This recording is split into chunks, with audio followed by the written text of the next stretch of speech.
नमस्कार साथियों, आप सभी का हार्दिक स्वागत है।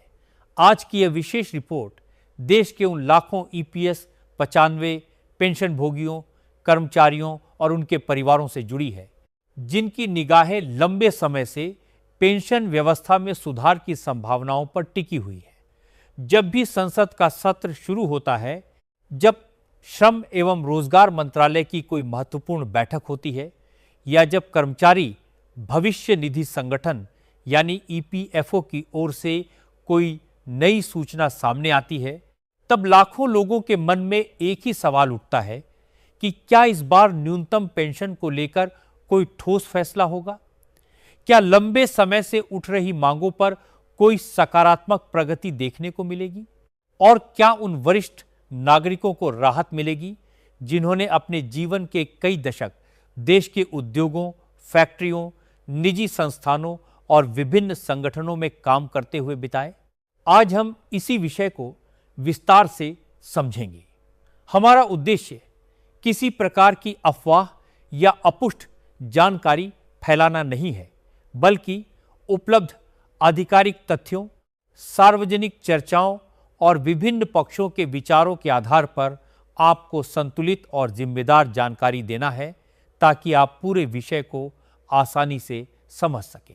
साथियों, ईपीएस 95 यानी कर्मचारी पेंशन योजना 1995 केवल एक सरकारी योजना भर नहीं है, बल्कि यह उन लाखों कर्मचारियों के जीवन भर के परिश्रम और उनके भविष्य की सुरक्षा से जुड़ी व्यवस्था है। जब कोई कर्मचारी अपनी नौकरी के दौरान भविष्य को सुरक्षित बनाने के उद्देश्य से ईपीएफ और पेंशन व्यवस्था का हिस्सा बनता है, तो उसके मन में यह विश्वास होता है कि सेवानिवृत्ति के बाद उसे एक ऐसी नियमित आय प्राप्त होगी जिससे वह सम्मान के साथ अपना जीवन व्यतीत कर सकेगा। लेकिन समय के साथ परिस्थितियां बदलती गई। महंगाई बढ़ी, स्वास्थ्य सेवाओं की लागत बढ़ी, दवाइयों के दाम बढ़े, रोजमर्रा की जरूरतों का खर्च लगातार ऊपर गया और ऐसे में बहुत से पेंशन भोगियों ने यह महसूस किया कि वर्तमान पेंशन राशि उनकी आवश्यकताओं के अनुरूप पर्याप्त नहीं है।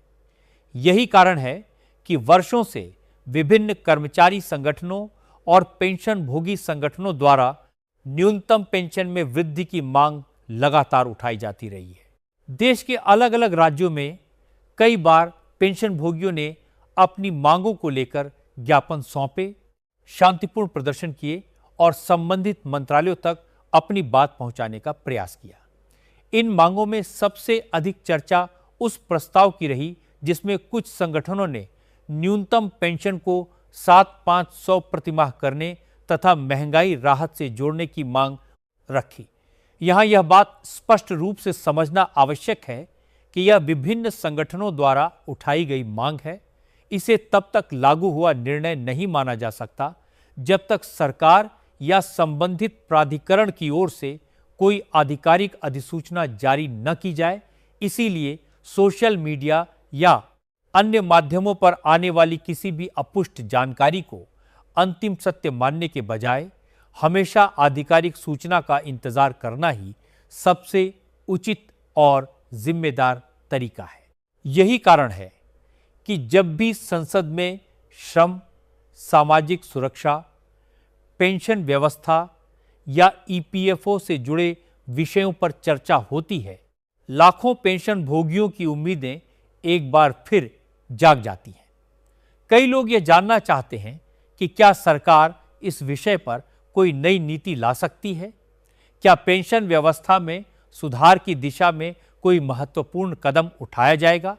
और क्या वर्तमान आर्थिक परिस्थितियों को देखते हुए सामाजिक सुरक्षा को और मजबूत बनाने के लिए नए विकल्पों पर विचार किया जा रहा है? दूसरी ओर सरकार का पक्ष भी उतना ही महत्वपूर्ण है। सरकार समय समय पर यह स्पष्ट करती रही है कि पेंशन से संबंधित किसी भी बड़े निर्णय का सीधा प्रभाव सरकारी वित्तीय दायित्वों पर पड़ता है। इसीलिए ऐसे निर्णय केवल भावनाओं के आधार पर नहीं, बल्कि विस्तृत वित्तीय विश्लेषण, कानूनी प्रावधानों और उपलब्ध संसाधनों को ध्यान में रखकर लिए जाते हैं। यही कारण है कि कई बार किसी मांग पर निर्णय लेने में अपेक्षा से अधिक समय लग जाता है। इसी दौरान उच्च पेंशन का विषय भी राष्ट्रीय स्तर पर चर्चा का केंद्र बना। सर्वोच्च न्यायालय के एक महत्वपूर्ण निर्णय के बाद पात्र कर्मचारियों को उच्च पेंशन के विकल्प के लिए आवेदन करने का अवसर मिला। इसके बाद हजारों कर्मचारियों और सेवानिवृत्त लोगों ने अपने आवेदन जमा किए। कई लोगों ने वर्षों पुराने सेवा रिकॉर्ड खोजे, नियोक्ताओं से आवश्यक प्रमाण पत्र प्राप्त किए और दस्तावेजों के सत्यापन की प्रक्रिया पूरी की।